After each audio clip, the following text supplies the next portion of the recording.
paz de Jesus, todos bem-vindos.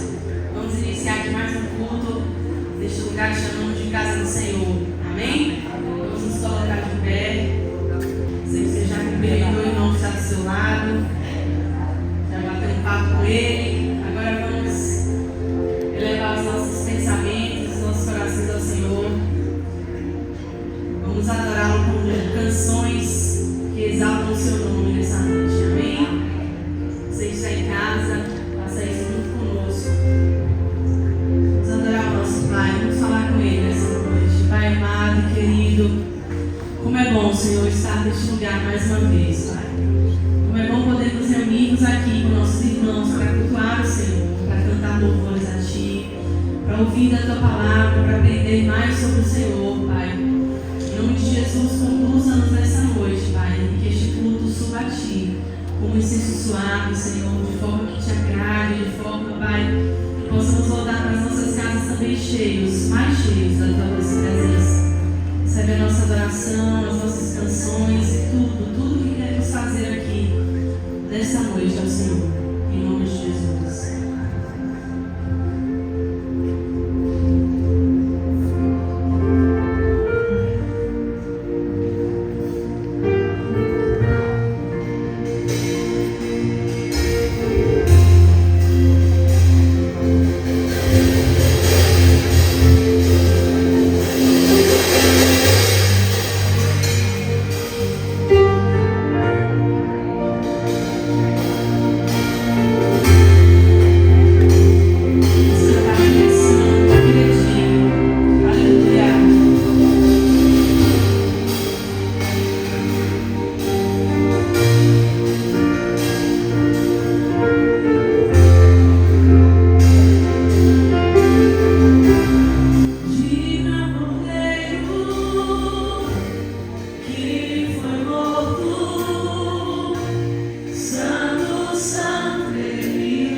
retomaremos as comunicações, dízimos e ofertas.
Meditarei em teu majestoso e glorioso esplendor e em tuas maravilhas. Todos falarão de teus feitos notáveis e eu anunciarei tua grandeza. Todos contarão a história de tua imensa bondade e contarão de alegria sobre a tua justiça. O Senhor é misericordioso e compassivo, lento para se irar e cheio de amor. O Senhor é bom para todos, derrama misericórdia sobre toda a sua criação. Todas as tuas obras te darão graças, ó Senhor, e teus fiéis te louvarão. Falarão da glória do teu reino e proclamarão teu poder. Anunciarão teus feitos poderosos e a majestade e glória do teu reino. Pois o teu reino é reino para sempre. Tu governas por todas as gerações. O Senhor sempre cumpre as suas promessas. É bondoso em tudo que faz. Aleluia. Vamos ler juntos em uma só voz agora.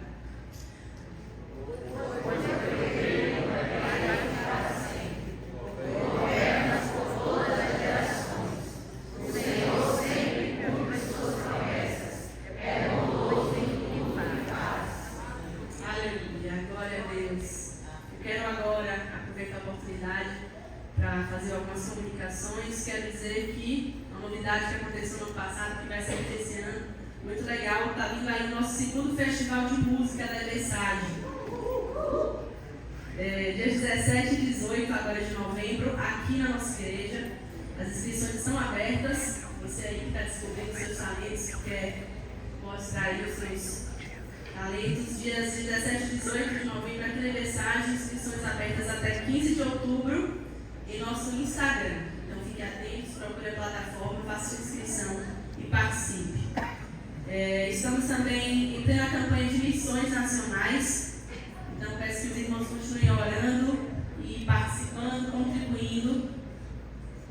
E queria saber se a Camila está por aí para fazer comunicações. Boa noite. Paz do Senhor. Boa noite, gente. Paz.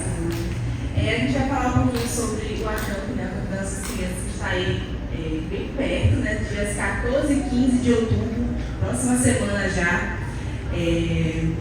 Temos o valor das inscrições de 6 a 12 anos, que é R$60, e de 3 a 5 anos, que é R$40. Exato. Porque os valores são diferentes, porque o pessoal de 6 a 12 vai dormir lá, e o pessoal de 3 a 5 não vai dormir. Bom, a gente quer pedir para a igreja para que vocês possam continuar orando por esse momento, por essas crianças que vão estar lá orando e cultuando ao Senhor, para que elas possam cada dia ter mais e mais sede da presença do Senhor, para que elas possam ser tocadas pelo Senhor são crianças, mas elas podem sim receber o Espírito Santo e ser movidas sim pelo Espírito Santo naquele acampamento. A gente também quer pedir a ajuda da igreja para quem puder doar, apadrinhar uma criança, apadrinhar duas, puder dar R$10, R$20, por favor, se você tem interesse, se você pode ajudar, ajude. No final do culto, passa aqui no standzinho que a gente tem, nos procure. Por favor, tem muitas crianças que querem ir, mas não tem condições. E a gente, como igreja, deve ajudar e incentivar essas crianças a irem. Se você quiser pagar o valor total também da inscrição, será muito bem-vindo. E também temos o último dia do pagamento, que é nessa quarta-feira, dia 11/10. Vai ser o último dia para o pagamento e também o último dia das inscrições das crianças. Gente, falta pouquíssimas vagas, então inscreva sua criança, ainda dá tempo, até quarta-feira. Tanto as inscrições quanto o valor irão fechar quarta-feira. E também, né, qualquer dúvida que vocês tiverem, temos o nosso stand ali, vamos estar ali para tirar qualquer dúvida que vocês têm. Exato. Não lembro se a gente falou, mas a saída do sábado das crianças de 6 a 12 vai sair o ônibus aqui da igreja vai sair às 4 horas. A gente pede que os irmãos sejam pontuais, porque a gente tem uma programação com os horários. Então a gente tem um horário de saída para começar a programação lá no horário certo, dá tempo de fazer tudo que a gente tem programado para essa galera aí. E no domingo de manhã, as crianças de 3 a 5 vai sair às 8 horas, certo? 8h30. 8 horas. Vai sair 8 horas. As crianças de 3 a 5, o ônibus vai sair domingo de manhã às 8 horas. E sábado às 4 horas. Pontualidade dos irmãos, por favor, para que a programação seja certinha, corrida certinha, a gente não precisa apressar nada, por favor. Quem quiser, né, claro, né, por favor, traga a sua criança 13h30, 13h50, porque como ela falou, né, a gente está com uma programação e a gente quer seguir certinho essa programação, por favor. E alguns pais, né, perguntaram se podem ir com suas crianças ou podem ir ficar com suas crianças, inclusive os de 3 a 5. Não, gente, porque se a gente deixar um pai, a gente deveria deixar todos os pais. Então, é mais a confiança na nossa equipe. Qualquer coisa, se sua criança, não vai acontecer, meu Deus, mas se a sua criança passar mal ou chorar, a gente liga imediatamente e vai tudo se resolver. Assim, né? O domingo pela manhã é como se estivesse na EBD. Então vai ser uma EBD mais prolongada, uma EBD durante o dia inteiro em outro lugar. Então, se você confia na gente, na EBD, confia a gente lá também. E também os professores que tiverem alguma dúvida, e os professores nós pedimos também que passem ali no stand dos professores de EBD, tanto os de manhã, né, quanto os de noite, né? Passa ali no stand que a gente quer falar com vocês. Exato. Os professores que a gente fala que tem interesse de ir lá dormir, tem interesse de ir lá ajudar a gente. Por favor, a gente precisa que vocês façam no stand. Mesmo que já saiba assim, eu vou, mas passa lá no stand pra gente colocar seu nome, dar um ok certinho, pra gente conversar mais com você. Passa lá. Agora vamos aqui pro checklist do que a gente precisa ou não levar. A gente já falou que não precisa levar colchão, mas precisa levar roupa de cama, um kit de higiene pessoal, o travesseiro, a roupa pro culto de noite, um traje de banho, porque vai ter piscina, e a garrafa de água, um repelente, porque é um sítio, às vezes tem mosquito, essas coisas, e um protetor solar, porque as crianças vão estar ali se divertindo ao ar, né? Não é coberto no lugar, é ao ar livre. Exatamente. Então, para proteger a criança. Exatamente. É isso, meus irmãos, continuem orando. Obrigada pela oportunidade.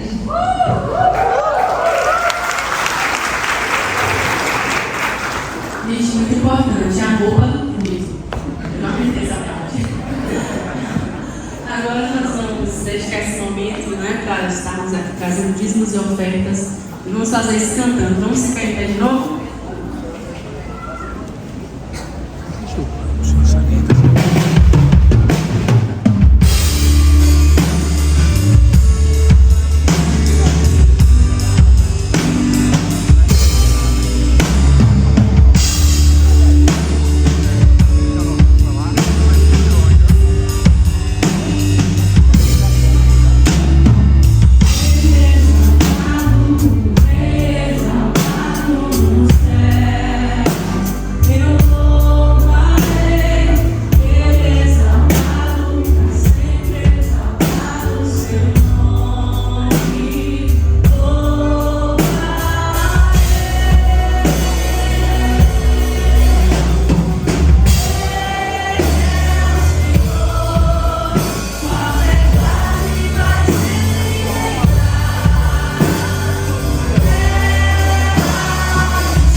Senhor, deixa eu orar. Obrigado, meu Deus, por cada irmão que tem contribuído com essa obra, meu Deus, que tem contribuído para que as portas deste lugar, Pai, permaneçam abertas, continue crescendo, Pai, para receber, para abençoar, para acolher cada vez mais vidas, cada vez mais famílias, mais pessoas, Pai. Em nome de Jesus, nós oramos para que o Senhor continue abençoando este lugar, Pai, a liderança, o Senhor continue abençoando, Pai, as pessoas que diretamente trabalham na administração desses recursos, Pai. Continue abençoando com sabedoria, para que esse lugar só cresça e o nome do Senhor continue sendo glorificado, em nome de Jesus. Amém. Meus irmãos, boa noite.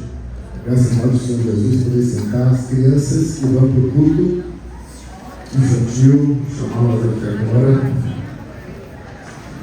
Enquanto as crianças estão vivas, irmãos, eu queria relembrar os irmãos sobre a vigília de quarta-feira. Uma vigília. A vigília de quarta-feira, depois do culto, nós teremos uma vigília. O Ministério de Intercessão está organizando essa vigília. Logo depois do culto, os irmãos que puderem ficar e permanecer aqui, a gente não sabe agora vai terminar, né? Não sabemos vai terminar, também preparados para essa vigília.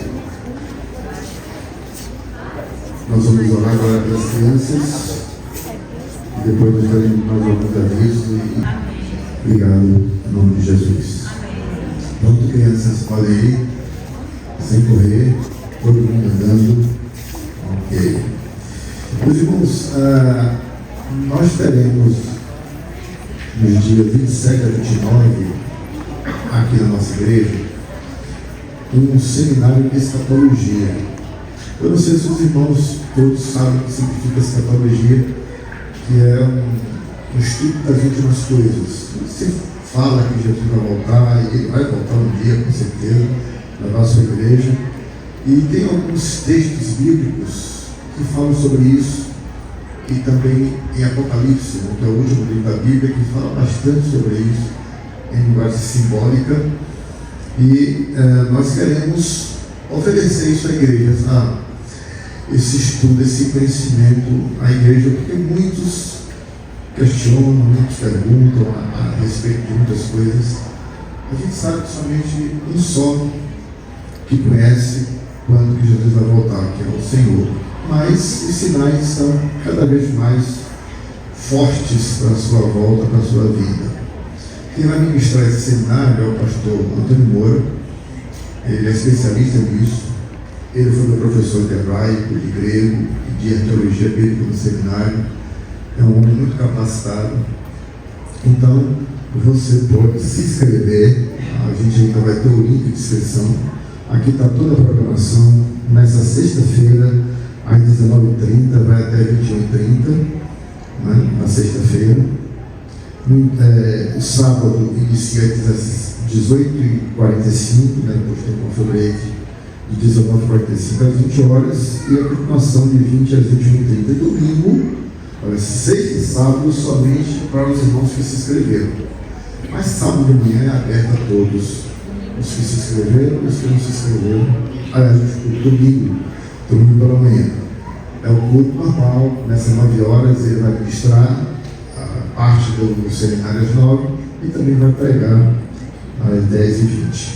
Então, os irmãos aí estejam atentos a esse seminário que é muito importante. Muitos me perguntam, pastor, quando é que Jesus vai voltar? Será que Jesus está voltando? Eu não sei. A Bíblia diz que somente a gente sabe que é Deus. Mas é importante que a gente tenha um conhecimento bíblico a respeito desses últimos acontecimentos que certamente vão estar contemplando a igreja do Senhor. A igreja do Senhor será arrebatada, meus irmãos. Mas a gente pode ir amanhã ou hoje, daqui a pouco, em nome de Jesus. Então, como disse o jovem, fique esperto, fiquem atentos. Hoje eu queria trazer aos irmãos hoje à noite uma reflexão ainda sobre o reino de Deus. Claro, o ano todo vai ser, está sendo esse tema, o reino de Deus, mas Aliás, antes da gente começar, já começamos, Marcos está filmando aqui o culto hoje, que ele me pediu autorização, ele tem um canal no YouTube, e que a pastora queria filmar um culto seu aí para a gente colocar no YouTube. Eu autorizei ele a fazer isso, somente hoje, e eu passei para ele aquela questão da lei geral de proteção de dados, né, que não pode filmar e jogar lá, ele vai desfocar, pelo menos o público. Então, informei isso para ele. Somente o pessoal que está aqui, que está sabendo que está sendo filmado, não tem problema, mas o público em geral, eles não podem ser filmados e jogados no YouTube. Então, Marcos, fique à vontade. O reino de Deus, esse é o título da nossa mensagem de hoje, revelado por Cristo após o acontecimento da morte física. Meus irmãos, eu estou sendo questionado a respeito do pós-morte, o que é que está acontecendo no céu depois da morte, o que é que vai acontecer no céu depois da morte. Será que a gente vai ter consciência? Será que a gente imediatamente depois da morte vai estar com o Senhor? Será que vai ficar dormindo no sono até o Senhor voltar e a ressurreição?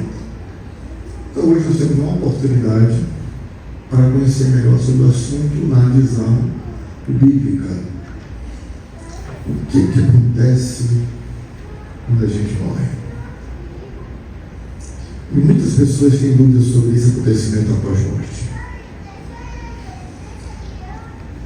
Pastor, depois que o homem morre, ele vai direto para o céu ou fica adormecido? É uma pergunta muito comum que alguns irmãos direcionam a mim.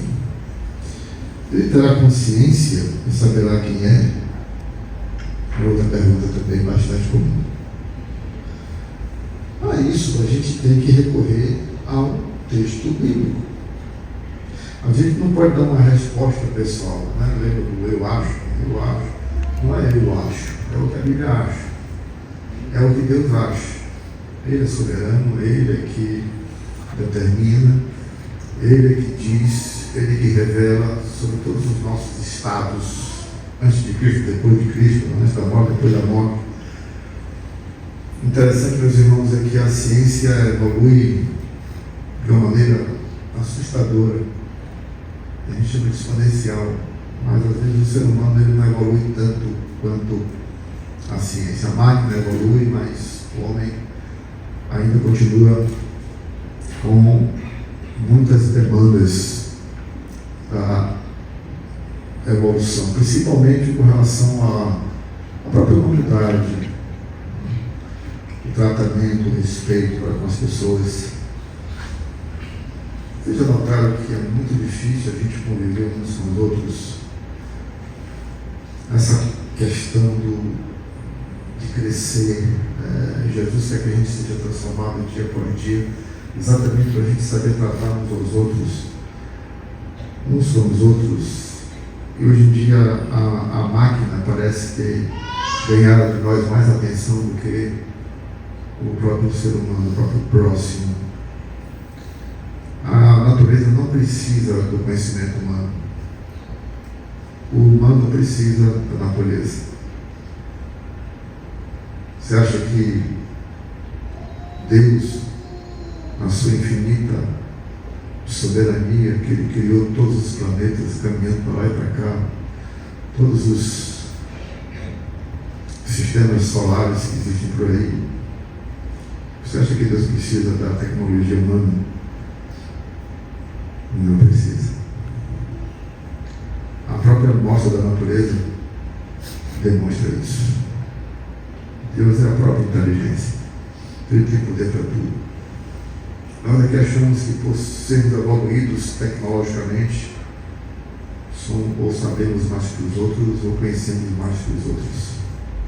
Interessante que alguns meninos e meninas aí, às vezes, debocham dos pais porque não sabem mexer no celular. Não sabem que o celular que elas têm não comprou foi o pai. Ficam fazendo deboche porque os pais não sabem mexer no computador. Quem comprou o computador foi o pai. Então tem coisas que a gente precisa. Por que eu fiz esse parênteses aqui? É porque isso também depende da nossa fé. Como ser humano, uma fé em Deus. Respeitar. E aqui a gente vai ver um texto muito interessante porque fala muito sobre isso. As pessoas chamam de parábola do rico e Lázaro. E alguns estudiosos, alguns teólogos têm dúvida se foi realmente uma parábola ou se foi um acontecimento real, mas não importa. O importante é que quem trouxe esse tema foi Jesus. Porque as pessoas estavam na dúvida e ele então começa a contar uma história de um homem rico e um pobre, que começou assim, em Lucas, capítulo 16, o texto é longo, hoje a gente vai demorar mais um pouquinho, por isso que começamos um pouquinho antes da nossa mensagem. Espero que os irmãos tenham paciência comigo, porque eu já falo devagar e eu vou falar mais devagar e devagar. Diz assim: havia um homem rico que se vestia de púrpura e de linho fino e vivia no luxo todos os dias. Diante de seu portão fora deixado um mendigo chamado Lázaro, coberto de chagas. Este ansiava comer o que caía da mesa do rico. Até os cães vinham lamber as suas feridas. Chegou o dia, e aí eu quero preste atenção sobre esse assunto aqui, que é muito importante. Chegou o dia em que o mendigo morreu e os anjos o levaram para junto de Abraão. O rico também morreu e foi o quê? Um Hades, que também é uma palavra conhecida como inferno, onde estava sendo atormentado, ele olhou para cima e viu Abraão de longe com Lázaro ao seu lado. Então chamou: Pai Abraão, tem misericórdia de mim e manda que Lázaro molhe a ponta do dedo na água e refresque a minha língua, porque estou sofrendo neste fogo. A partir do 25. Mas Abraão respondeu: Filho, lembre-se de que durante a sua vida você recebeu coisas boas, enquanto que Lázaro recebeu coisas más. Agora, porém, ele está sendo consolado aqui e você está em sofrimento. E além disso, entre vocês e nós há um grande abismo, de forma que os que desejam passar do nosso lado para o seu, ou do seu lado para o nosso, não conseguem. Ele respondeu: então eu te suplico, Pai, manda Lázaro ir à casa de meu pai, pois tenho 5 irmãos. Deixa que ele os avise, a fim de que eles não venham também para este lugar de tormento. E Abraão respondeu: eles têm Moisés e os profetas, que os ouçam. Não, Pai Abraão, disse ele, mas se alguém dentre os mortos fosse até eles se arrependeriam? Abraão respondeu: se não houve Moisés e aos profetas, tampouco se deixarão convencer, ainda que ressuscite alguém dentre os mortos.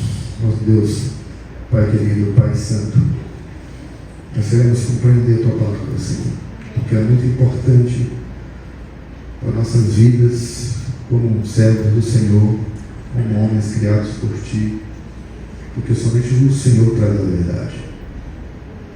Coloca dentro de nós entendimento necessário sobre esse tema, sobre esse assunto. Que apenas o Teu Espírito fale ao nosso coração nesse momento. Em nome de Jesus. Amém. Ninguém tem dúvida, meus irmãos, de que o dilema humano é saber o que ocorre depois da morte. Tem pessoas que não creem em nada, tem pessoas que creem, que acham que quando morreu acabou. Tem outros que creem que ainda vão ficar lá no purgatório, purgando seus pecados. Mas nós não cremos assim. Nós, evangélicos batistas, não cremos assim. Pois bem, a Bíblia nos mostra o que é depois da morte. Esse é um texto muito claro, embora muitas coisas precisam ser explicadas. interpretadas. E nessa parábola do rico e Lázaro, Jesus queria mostrar. Porque a parábola é uma história que alguém conta para refletir uma realidade, uma verdade. O caso bíblico é isso. Jesus queria, através dessa história, mostrar o que há depois da morte. E nessa parábola, Jesus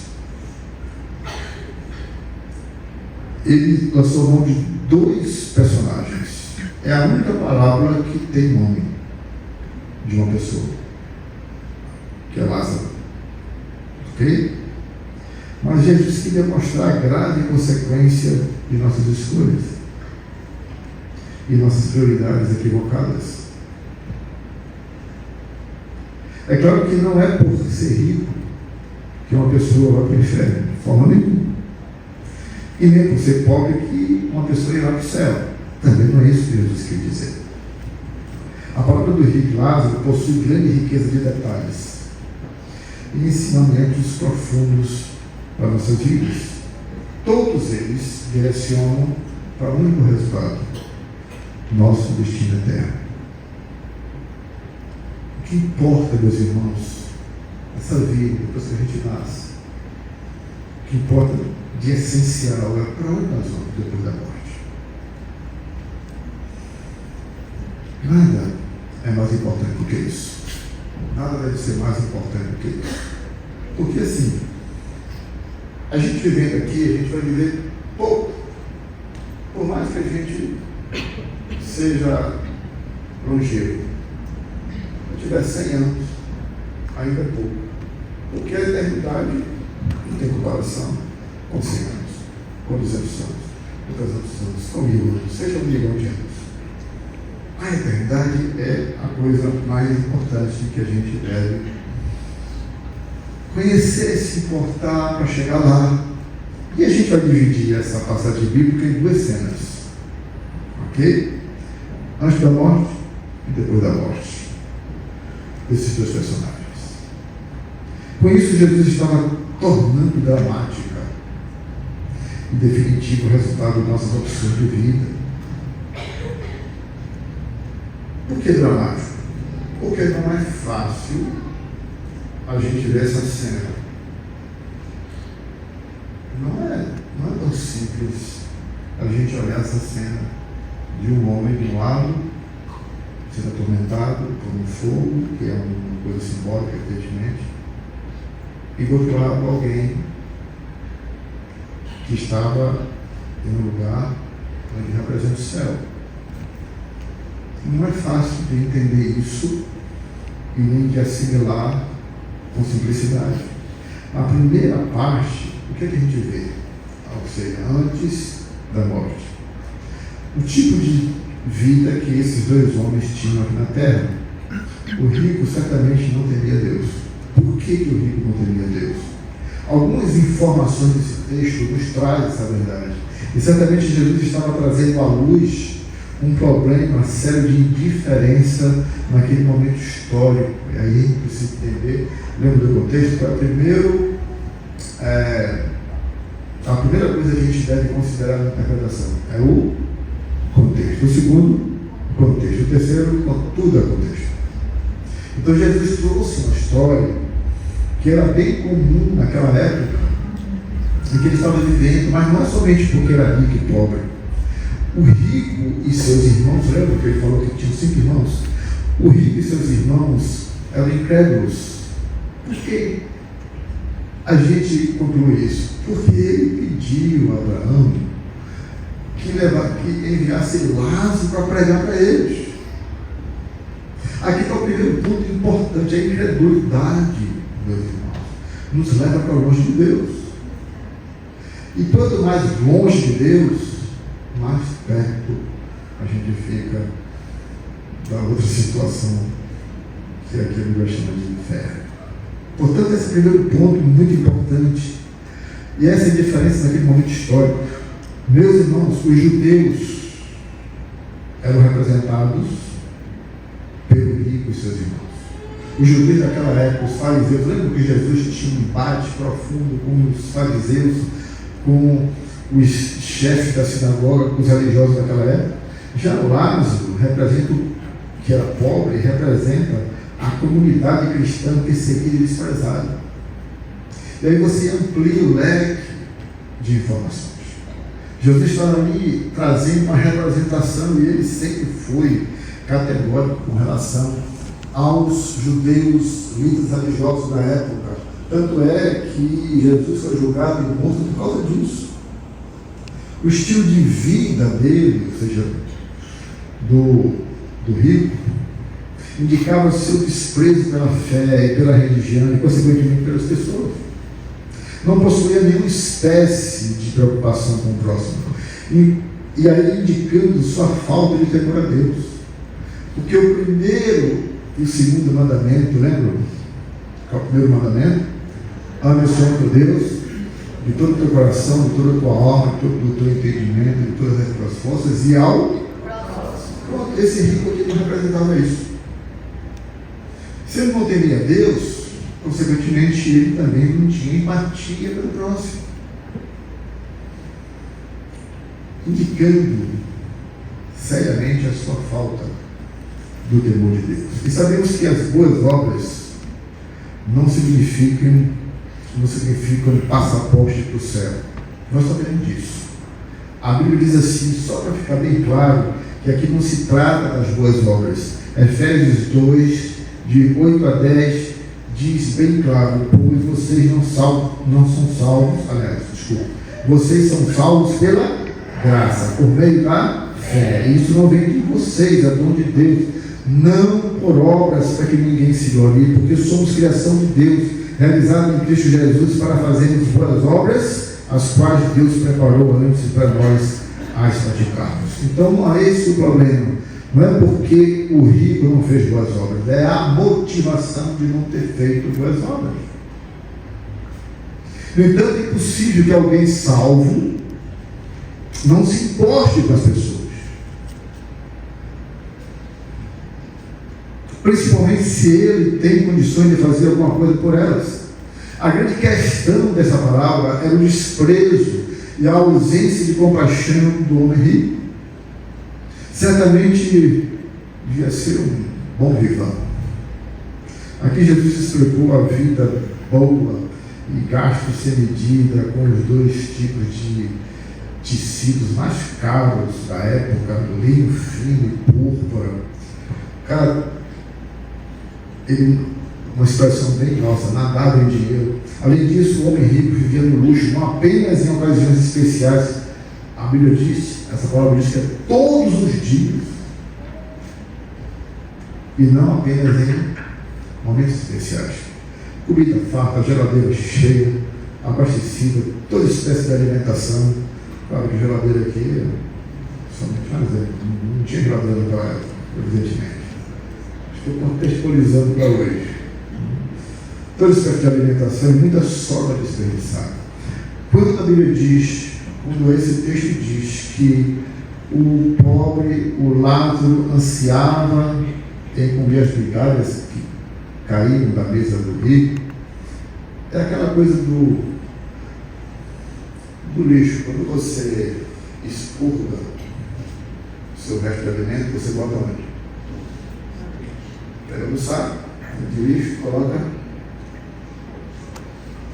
na frente da casa. O que caía na mesa do rico é justamente esse expurgo que muitos de nós desperdiçamos também. Muitos de nós não se importam com isso, ou pelo menos deveria se importar. Uma das coisas que mais dói no coração é eu ter que jogar comida fora, porque estragou.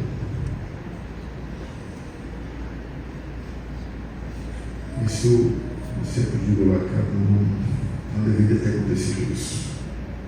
Mas acontece às vezes.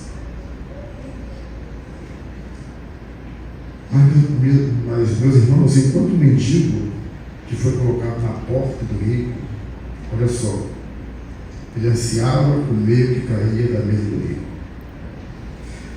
Ora, se ele ansiava, significa que não comia. A expectativa do mendigo era de comer as migalhas, a sobra. E nem isso o rico se preocupava em dar. A dureza, o descaso e a falta de compaixão desse homem rico foram notados por Deus. Era impossível ele não ter sentido a presença e a situação de desgraça que vivia aquele mendigo. O mendigo fora colocado diante do seu portão. Isso indica que sua distância e sua falta de compromisso com Deus, sabe? Apesar da presença bem próxima do mendigo, ele estava muito distante do mendigo. Esse homem vivia de forma extremamente egoísta. Porque ser possuído pela riqueza, meus irmãos, é diferente de ter riqueza. Ser possuído pela riqueza é confiar nos bens que possui como se fosse um Deus. Possuir riqueza, no entanto, é saber que ela não dura para sempre e que ela não pode dominar a vida de ninguém. É pecado o pastor possuir riqueza? Não. É pecado a riqueza possuir você. Determinar você. Identificar você. Considerar, meus irmãos, e confiar na riqueza como um Deus, uma escolha idólatra. O pensamento desse homem rico, descrito nessa parábola, era de dedicação exclusiva às riquezas e ao estilo de vida que levava. Ele não pensava em seu futuro eterno. Não passou nem pela cabeça dele a respeito. E depois que eu morrer, vai ser o quê? Apenas vivia o presente, o aqui e o agora, e de maneira extravagante, sem se importar com as pessoas. E quanto ao mendigo? A Bíblia diz que ele sofria miseravelmente. Seu corpo estava coberto de chagas, e a única ação que lhe causava alívio vinha dos cães que lambiam suas feridas. Mas isso é o suficiente, pastor, para ser salvo? Não. Claro que não. No entanto, o mendigo parecia não ser duro de coração. Não murmurava, não reclamava, nem do rico que não lhe dava o que deveria lhe dar. Sua atitude demonstra total dependência de Deus. Não tenho nada, mas tenho Deus. Esse homem pobre que vivia na linha bem abaixo da miséria, temia o Senhor. Uma coisa, meu querido, é você estar sofrendo e atribuir todo o seu sofrimento a Deus, porque não faz nada por você. Outra coisa é você sofrer um extremo sofrimento e não culpar Deus por causa disso. Pelo contrário, ainda o glorifica, porque o ama. Uma das coisas mais difíceis que pode acontecer conosco é, em meio a tanta tribulação e sofrimento, ainda termos um coração tão puro que possamos adorar a Deus. Lembro de Jó? Uma notícia ruim atrás da outra. Mal chegava um, vinha outro.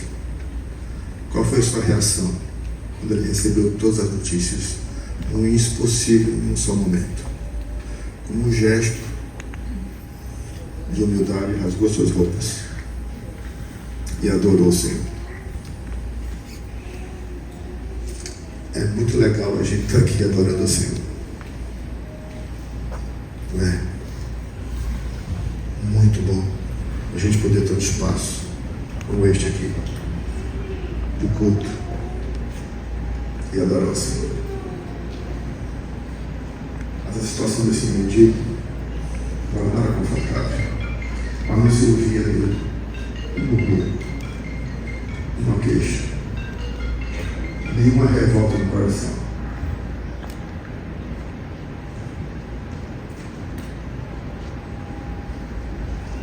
Ele não dizia assim, mas isso é injusto, Esse homem tão rico, faz festa todo dia. Suas ruas podiam comprar para mim um ano de alimento. Não se ouvia isso dele.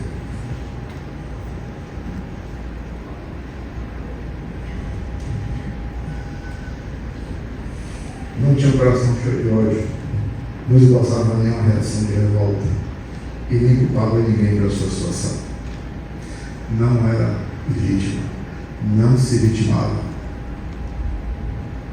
Ele parecia saber que sua fé e resignação iriam levá-lo para uma situação eterna com Deus. Ele sabia exatamente que o que ele estava passando era temporário. Cria ele na graça com a maior riqueza de sua vida, por isso a serenidade, a paz, a aceitação da situação temporal.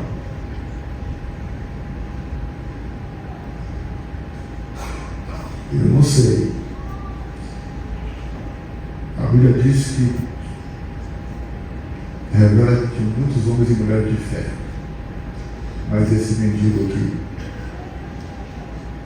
interessante, quando a gente lê, a gente não vê essas características. Mas certamente, meus irmãos, não havia conformismo cego deste mendigo, e sim uma esperança genuína na situação eterna que o aguardava. O resultado é mostrado na segunda cena dessa palavra. Pronto, essa é a primeira cena. A segunda cena diz lá em Lucas 16:22. Chegou o dia em que o mendigo morreu. E quem o levou para o céu? Para junto de Abraão. O rico também morreu, foi bem subjetivo isso, né? Aqui se nota uma grande diferença do modo como foi descrito a situação destes homens, desses dois homens após a morte. Um morreu, os anjos vieram e levaram para o céu, que é o símbolo de Abraão. O outro morreu e foi sepultado. Quando eles acordaram, ou seja, quando eles abriram os olhos, duas situações bem diferentes. Um foi levado pelos anjos para junto de Abraão, que simboliza aqui o céu, e outro foi enterrado. O rico confiou na riqueza e obteve recompensa de sua confiança. No Hades, repito de novo, essa palavra pode ser traduzida por inferno, sepulcro, morte ou profundezas. E o rico, talvez levado pela sua capacidade de influenciar os outros, tentou usar essa prática para obter um benefício. O rico acostumava a influenciar pessoas e ele achava que, por ser o que era, ele podia conhecer Abraão. No Hades, onde estava sentado, sendo atormentado, ele olhou para cima e viu Abraão de longe com Lázaro ao seu lado, então chamou: Pai Abraão, tem misericórdia de mim e manda que Lázaro molhe a ponta do dedo na água e refresque a minha língua, porque eu estou sofrendo muito nesse fogo. E aqui uma demonstração da ausência de Deus na vida de uma pessoa depois da morte. Meus irmãos, a gente fala assim, ausência de Deus, mas a gente não tem ideia do que isso significa. E a gente só vai poder ter uma ideia foi quando Jesus Cristo, que estava na cruz do Calvário, e ele orou, pediu ao Pai 3 vezes que passasse dele o cálice. Mas não foi por causa do sofrimento, não foi por causa do espancamento, não foi por causa da crucificação. Foi exatamente naquele momento em que ele estava na cruz do Calvário, em que todos os pecados de todos os tempos estavam sobre ele. Foi o único momento na vida de Cristo que o Pai não pôde estar com ele. A ausência de Deus na vida de um homem, ou de uma mulher, ou de qualquer pessoa, isso é inferno. Vou começar por aqui.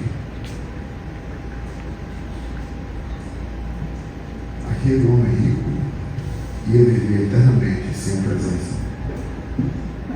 de Deus. Porque ele achou que algo aqui na terra poderia substituir Deus. E aquele mendigo, por mais que ele não tivesse nada, ele tinha companhia de Deus. E ao morrer, ele continuou com Deus. Essa é a grande diferença. Abraão, meus irmãos, era uma figura de muito respeito naquele contexto judaico. Era o pai da nação. E por isso Jesus utilizou como representação do céu. Isso dava credibilidade à história. O rico recebeu um sonoro não. Por quê, meus irmãos? Jesus aqui quis nos revelar e nos alertar quanto à realidade eterna. Primeiro, a existência do céu e do inferno. Após essa vida terrena, será o destino de todos os homens. Não existe outro destino, são esses dois destinos, e por isso em João 5, 28 e 29 está escrito: não fiquem admirados com isso, pois está chegando a hora em que todos os que estiverem nos túmulos ouvirão a sua voz e sairão. Os que fizeram o bem ressuscitarão para a vida, e os que fizeram o mal ressuscitarão para serem condenados. O que é o bem e o mal? O bem é justamente você aceitar Jesus como Senhor e Salvador da sua vida. Esse é o maior bem que você pode praticar para você. E o mal é justamente o contrário. Fazer bem aqui nesse contexto são aqueles que escolheram Cristo como Salvador e Senhor. Ou seja, escolheram bem. Fazer um bem para si mesmo. E Jesus morreu por isso, querido. Para que você escolhesse Ele. Para que você escolhesse fazer o bem para você mesmo. Ele morreu por amor a você, por amor a mim. E Ele grita: faça esse bem a vocês mesmos. Me aceite como Salvador e Senhor. Porque eu sou o caminho, porque eu sou a verdade, porque eu sou a vida. Aqueles que creem em mim, mesmo que estejam mortos, viverá. Essa é a escolha. Não pode ser outra. O maior bem. Lembra do domingo passado que eu falei sobre o mal? Qual é o mal que pode acontecer conosco? Cair em tentação. Porque cair em tentação gera o pecado, e o pecado gera morte.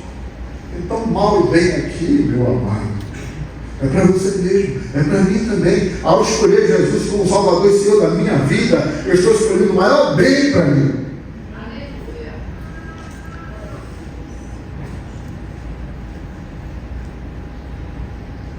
Agora veja os versos anteriores.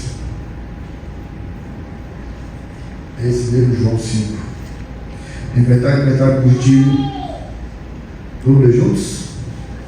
Em verdade vos digo, que quem ouve a minha palavra e crê naquele que me enviou, tem a vida eterna, e não entra em juízo, mas já passou da morte para a vida. Em verdade vos digo, que vem a hora, e agora é, em que os mortos ouvirão a voz do Filho de Deus, e os que a ouvirem viverão. Está entendendo?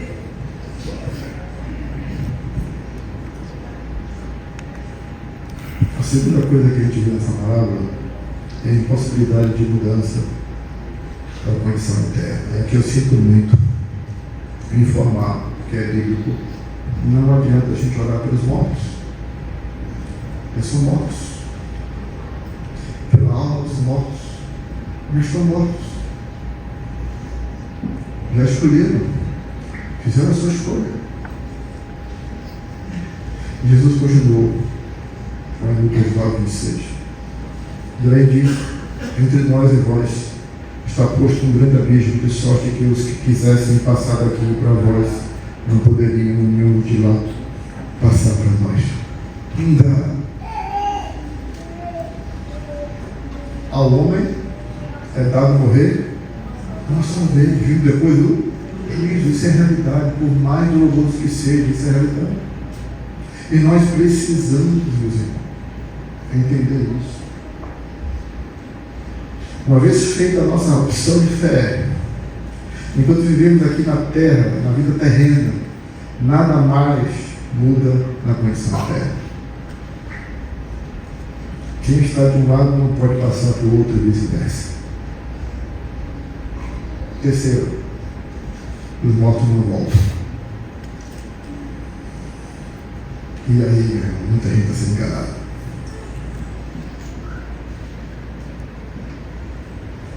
Muitas pessoas estão sendo enganadas por isso.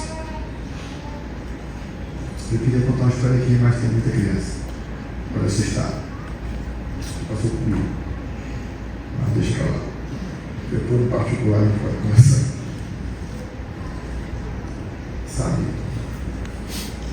Eu preciso dizer uma coisa para vocês. Para conhecimento, para que vocês possam tomar a sua escolha certa. Quando lá no céu houve guerra entre Satanás e os anjos de Deus, um terço dos anjos ficaram com Satanás. E eles foram expulsos do céu. E foram jogados aonde? E a Bíblia diz: eles foram jogados na terra para enganar as nações.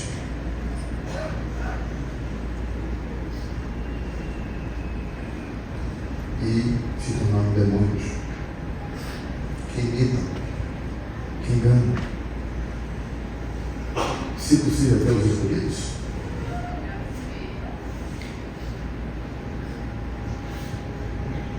Então não se engane. Isso que é importante a gente conhecer. Ele se transforma em anjo de luz.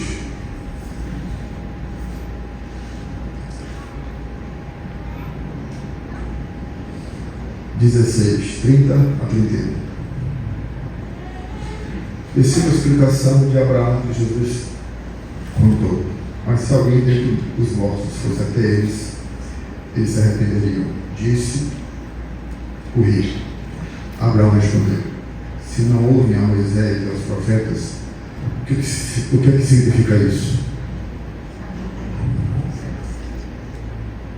Moisés, Pentateuco, os profetas. Aqui Jesus estava falando sobre o Velho Testamento, depois o Novo Testamento, que inclui alguns anos após. Tão poucos deixarão conhecer ainda que ressuscite alguém dentre os mortos. Você pode até pensar: mas pastor, não, mas se viesse um morto aqui e falasse comigo tudo que via lá, vou provar você que isso é uma grande mentira. De achar que se viesse um morto aqui e falasse lá do céu, se isso convencesse as pessoas a aceitarem Jesus não precisava ter vindo. Sabe por quê? Porque Jesus também ressuscitou, levou aqui 40 dias e o mundo não crê nele.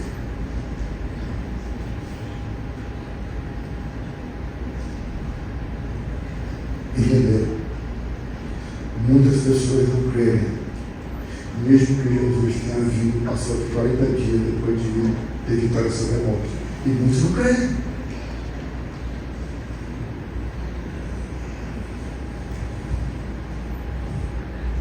Isso aqui é muito sério. Jesus estava trazendo fatos sobre a incredulidade. Jesus ressuscitou, e nem por isso o mundo crê. Nem mesmo um acontecimento tão convincente como a volta de um morto ao mundo dos vivos poderia convencer nem mesmo a comunidade religiosa, mas muito longe da fé. E por último, quarto, você precisa ouvir e crer na palavra de Deus e confessar a Jesus para desfrutar o céu eternamente. Vamos ler juntos? preciso ouvir e crer na palavra de Deus e confessar a Jesus para escutar o céu. Deus deixou a sua palavra. A sua palavra revelada e não qualquer outra fonte de conhecimento. Mesmo que um anjo ou alguém venha trazer outro evangelho. Por isso que Abraão respondeu: eles têm Moisés e os profetas que os ouçam. É isso aqui, ó. Você deseja o céu, a vida eterna? Creia na revelação de Deus. Creia que Jesus Cristo foi o verbo que se tornou carne. Creia que Ele morreu por você na cruz. Creia que Ele ressuscitou e venceu a morte. O aceite como seu Salvador e Senhor. Moisés e os profetas, como já falei, significa a palavra de Deus revelada, conhecida na época.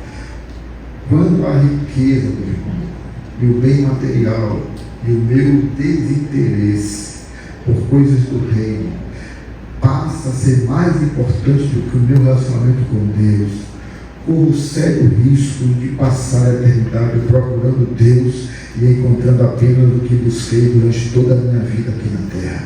O que você buscar aqui na terra é o que você vai achar na outra dimensão depois da vida.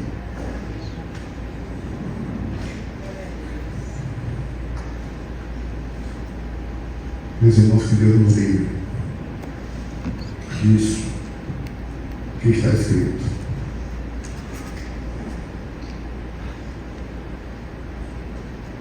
Ainda vou dizer o que é. Dentro do livro disso. Essa é uma clara revelação de que devemos buscar apenas Deus. Como pastor.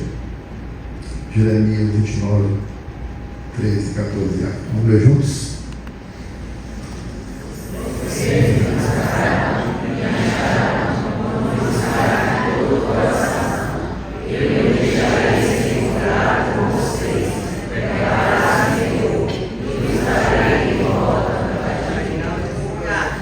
Meus irmãos, quando eu falei que eu nos livro disso, nos livros de não buscar isso. Porque isso aqui, claro, no contexto de Israel rebelde. Aqui é um princípio bíblico. Todos nós somos rebeldes do Senhor, quando nós não buscamos a Ele. Olha só o que está escrito. Vocês me buscarão.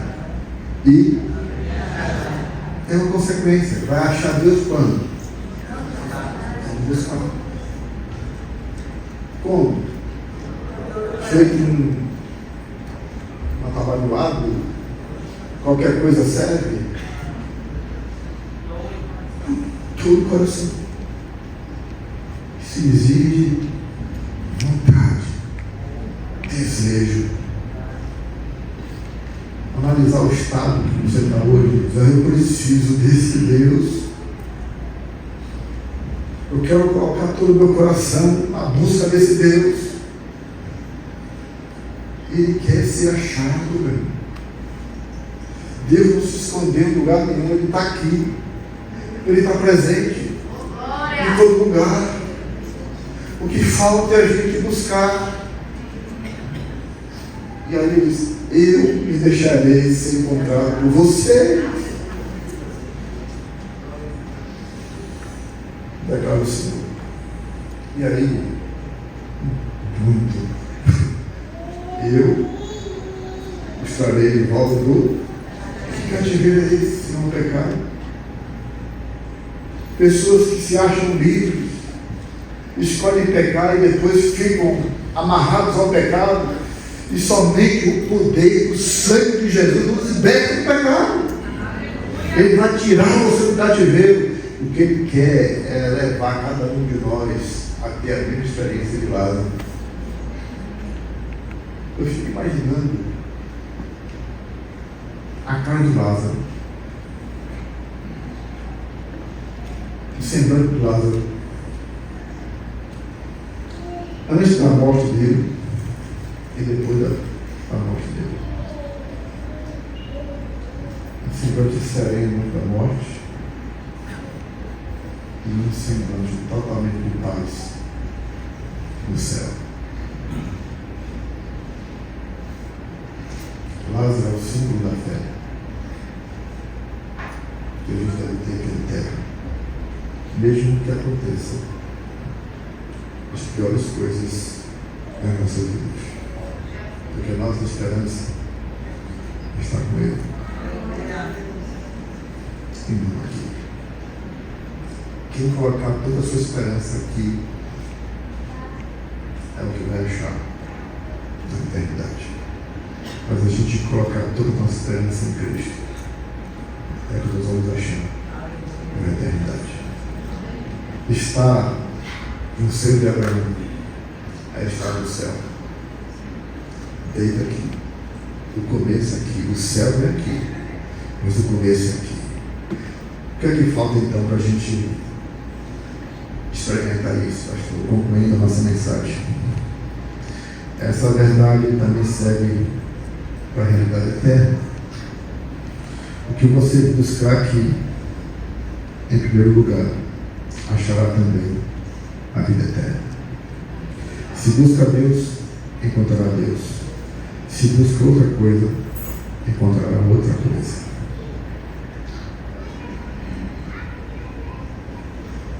Não é isso? Se buscarmos Deus e o seu reino aqui,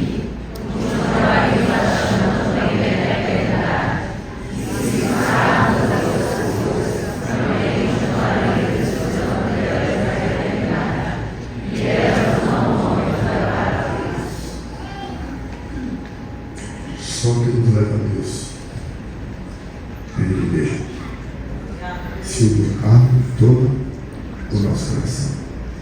E aí entra a fé. Depois da morte, é assim que será. Céu e inferno. A escolha é nossa. Agora. Enquanto estivermos aqui, podemos escolher. Mas ao partirmos, não temos escolha. E só temos essa vida para escolher. Sabe por quê? Pode dizer. De novo? Outra vez? Que essa realidade seja para você. Nessa noite. E aí eu esqueci de dizer uma coisa. Pastor, quando a gente morre, que já do céu, a gente vai ficar consciente? Aí, o apóstolo Paulo diz assim: eu estou apertado dos dois lados. Eu quero ficar aqui com vocês, porque eu amo vocês, eu quero fazer mais obras, mas eu quero também estar com o Senhor. Se ele vai estar com o Senhor, porque ele vai estar consciente, esperto, desfrutando a vida com o Senhor.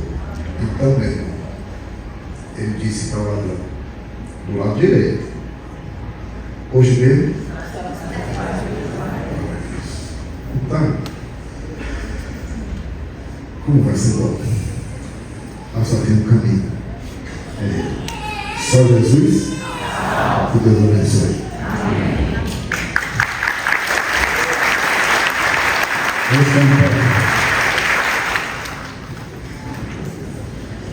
Agora, a gente sabe que só Jesus salva. Mas para Jesus salvar você, você precisa escolher Ele. Aceitar Ele. Porque Ele já aceitou você, Ele vai receber você, Ele recebe você como você está. Ele não recebe você como você é, mas como você está. E Ele quer transformar a sua vida. Se um dia você quer ir ao céu, como Lázaro foi, só tem uma forma de ir. Além de crer e aceitar. Jesus como seu Senhor e Salvador. Se você está agora, nesse momento, sem nenhuma escolha, você já escolheu. Se você não escolher Jesus, você já escolheu. Mas se você escolher Jesus de todo o seu coração, a fé que o Senhor já coloca no seu coração nesse momento, então Ele vai me salvar. Um dia você vai estar com Ele no céu. Para você hoje, é ou não é a escolha mais importante da sua vida? Por que você resiste tanto?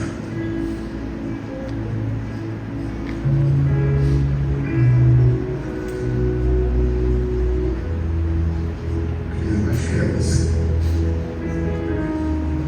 Ele diz: eu me deixarei achar se você não buscar. Que o inimigo não tem mais poder sobre você. Quando você publica a sua fé em Cristo Jesus, o seu nome automaticamente está no livro da vida, escrito lá, e ninguém pode tirar, porque o Senhor te confessou diante do Pai que você.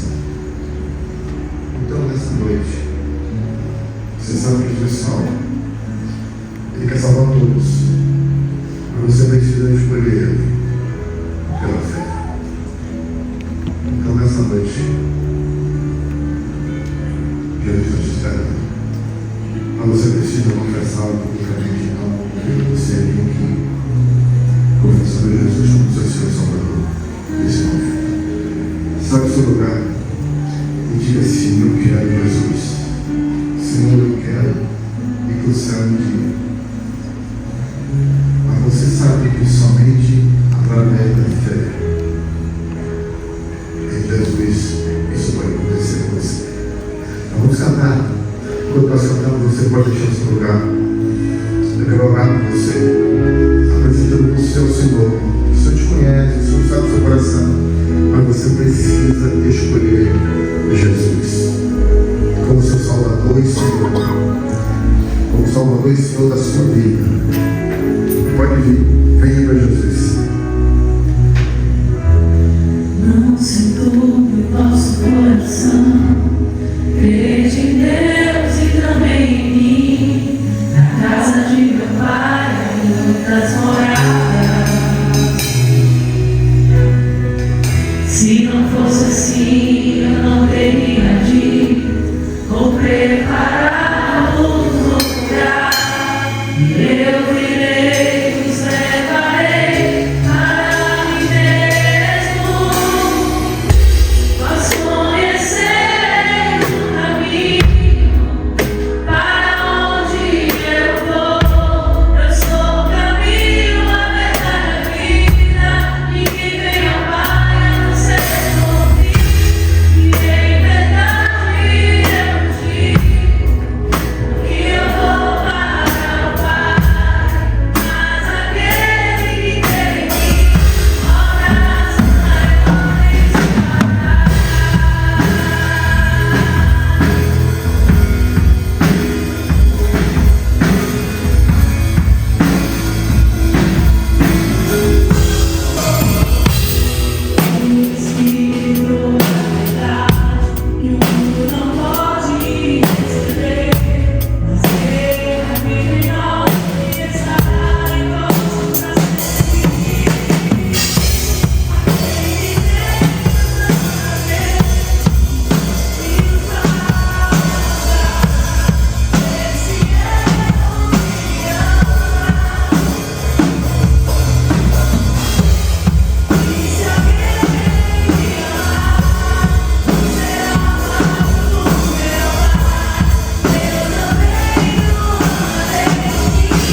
profetas, ouçam. É exatamente isso que nós estamos trazendo aqui, a palavra de Deus para você ouvir. E a fé vem pelo ouvir a palavra do Senhor. Se você quer uma vida plena, uma vida que é depois da vida, plena e eterna, só existe uma opção: Jesus. Aceite Ele. Venha para Jesus. Vamos falar sua fé, sai do lugar. Eu sei que às vezes espera aí a terra. Tantas coisas passam pela cabeça, a sociedade em si, os amigos em si. Jesus, nós vamos mais orar. Venha para Jesus. Foi do bem. Se você estiver afastado também, vem para Jesus.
Deus Pai, obrigado Deus pela tua igreja que está aqui nesse momento manifestando adoração ao Senhor. Nos dá uma noite de repouso, de paz, de descanso e mais uma semana na tua presença. Que o Senhor os abençoe e nos guarde. Em nome de Jesus. Amém. Amém. Vamos encerrar cantando, louvando o nome do Senhor. Quarta-feira, não se esqueça, vamos ter vigília depois do culto. O grupo de diversão.